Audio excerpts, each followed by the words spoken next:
윌리엄 덤브렐의 이사야서 40장에서 55장에 나타난 종의 역할을 계속 읽도록 하겠습니다.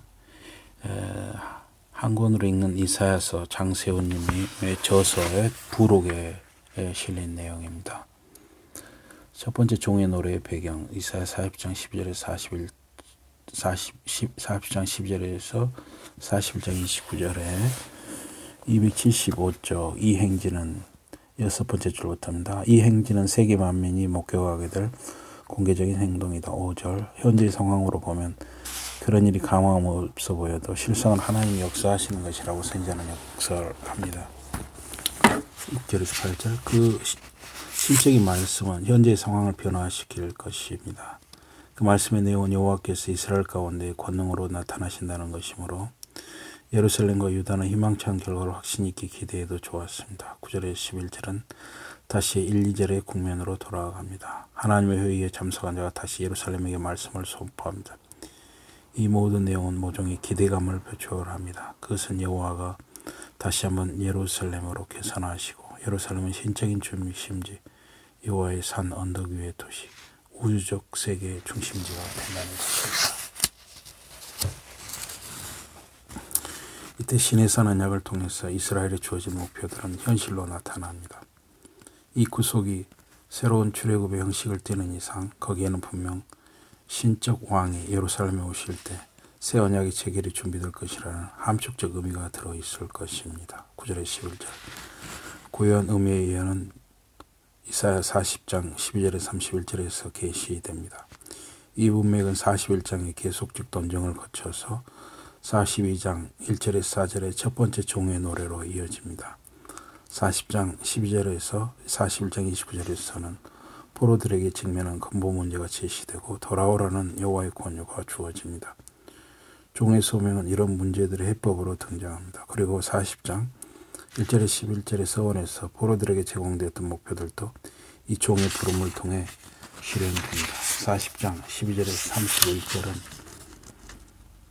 이교신앙과 그 가치관을 수용하는 이스라엘 백성과 여호와의 논쟁을 표현하고 있습니다. 논쟁의 내용은 여호와의 창조주 역할 40장 12절 14절부터 피조세계에 대한 여호와의 통제로 나아갑니다. 진정으로 강한 이는 지금 약속의 땅을 정의한 열방이 아닙니다. 그들은 고려할 가치가 없는 존재들입니다. 15절에 16절 반면에 여호와는 비교무쌍한 존재이십니다. 그렇다면 우상숭배에 자신을 바치고 이와 같은 고아물로 여호와를 대신하려는 것은 얼마나 우스꽝스러운 짓입니까? 19절에 20절 여호와는 열방의 통치자들 27절에 24절이나 그들 배후의 신들 바벨론 종교의 별들과도 비교될 수 없는 분입니다. 25절에서 26절 그 다음에 27절에 31절에는 이스라엘의 약속을 주셨던 그 하나님께서 그들을 버리지 않으신다라는 내용이 뒤를 잇습니다. 여호와는 무기력하거나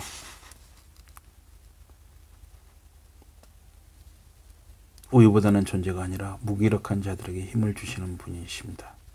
28절에 19절 그러므로 이스라엘은 자신의 공경, 자신의 길 27절 사정 이 여호와의 눈에 숨겨져 있다고 불평할 필요가 없습니다. 이사야 41장 계속해서 법률적 소송의 형태로 여호와와 바벨론 신들을 비교합니다. 그 신들은 법정으로 소환되고 그들의 능력은 여호와 앞에서 시험을 받습니다. 41장 1절에서 4절의 첫 공판에 나타나는 여호와와 열방의 쟁점은 현재 바벨론을 이어보는 고레스의 성공이 어디에서 유리한 것인가 하는 문제입니다. 고레스의 이 자유로운 통치권이 과연 누구에게서 비롯됐는가 하는 문제에 대해서 증인들을 제시하도록 2절에 4절 열방은 소환당합니다. 1절 고레스가 현재 행사하는 권력과 권세는 누가 준 것인가? 이 권세를 준 이가 바로 역사를 통제하고 있다는 사실은 재론할 여지가 없을 것입니다. 물론 표면상으로는 열방이 비고석에 앉아있지만 이 소송은 사실상 여호와에 대한 신뢰의 결핍, 여호와에 대한 믿음의 거부 때문에 기소당한 이스라엘을 향하고 있습니다.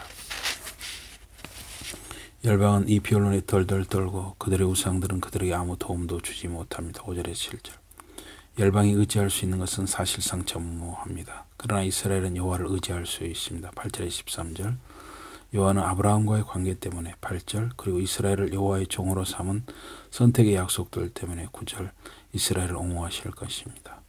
여호와는 멸시받는 종 이스라엘을 들어 써서 모든 장애물을 극복하실 것입니다.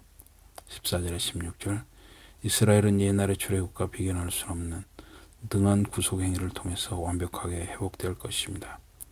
이 모든 일이 벌어지는 현장에서 열방의 신들은 피고석에 앉아 있습니다. 41장 21절에서 29절 역사의 국면을 변화시킬 능력이 있다면 예언과 모종의 행위를 통해 이를 증명해 보라고 23절 본문은 그 신들에게 촉구합니다. 21절에서 24절 그러나 그들은 아무것도 제시하지 못합니다. 24절 여호와는 그들을 아무것도 아닌 허망한 존재라고 선언하십니다. 이어서 25절 29절 여호와는 자신의 증거를 제시하십니다. 고레스를 부르신 이는 여호와였습니다. 고레스가 예루살렘의 복구자로 온 것은 여호와 홀로 예견하신 일이었습니다. 26절에서 17절 29절에 보라 그들은 모두 거짓이다라는 말은 본장의 결론에 해당합니다. 이 구절은 42장 1절에 보라 나의 종과 대응을 이루고 있는 듯 합니다. 지금까지 40장 12절에서 41장 29절은 이스라엘의 상황, 즉 포로로 사로잡혀가서 낙심과 냉담함과 배교 속에 빠진 이스라엘의 상태를 소개하고 여호와께서 현재 역사의 국면에 일으키시는 변화들을 묘사하였습니다. 이것은 모종의 약속이나 마찬가지였습니다. 즉 하나님의 백성이 예루살렘으로 돌아오고 언약이 갱신되며 새 언약이 체결됨으로써 새 시대가 도래한다는 것입니다. 이 모든 것은 여호와의 종 벌레 같은 이스라엘이 수행합니다. 41장 11절에서 16절 첫 번째 종의 노래 이사야 42장 1절에서 4절 278쪽입니다. 이어서 4개의 종 단락 가운데 첫 번째가 등장하고 5절에서 9절에서 그에 관한 부연 설명이 나옵니다. 여기에 나타난 종의 기능은 중요합니다. 이 첫 번째 노래는 종이 수행할 개인적 사명들을 설정하고 있기 때문입니다. 이 사명들은 49장 1절에서 6절, 50장 4절에서 9절에서 약간 다른 뉘앙스로 나타나지만 양자는 근본적으로 같습니다. 52장 13절에서 53장 12절은 성취의 관점에서 종의 사역을 회고합니다. 54장에서 55장은 이름의 이스라엘과 이스라엘의 세계를 향한 종의 사역이 가져온 더 구체적인 결과가 진술되고 평가됩니다.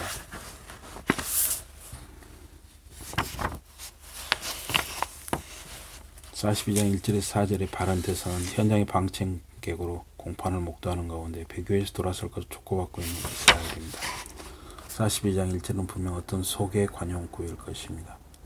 이 말씀은 종을 소개하는 여호와의 발언입니다. 여기서 주목할 것은 42장 1절에서 4절이 종, 미시파트, 공의, 토라 4절 교훈을 포함한 매우 명확한 구조로 되어 있다는 점입니다.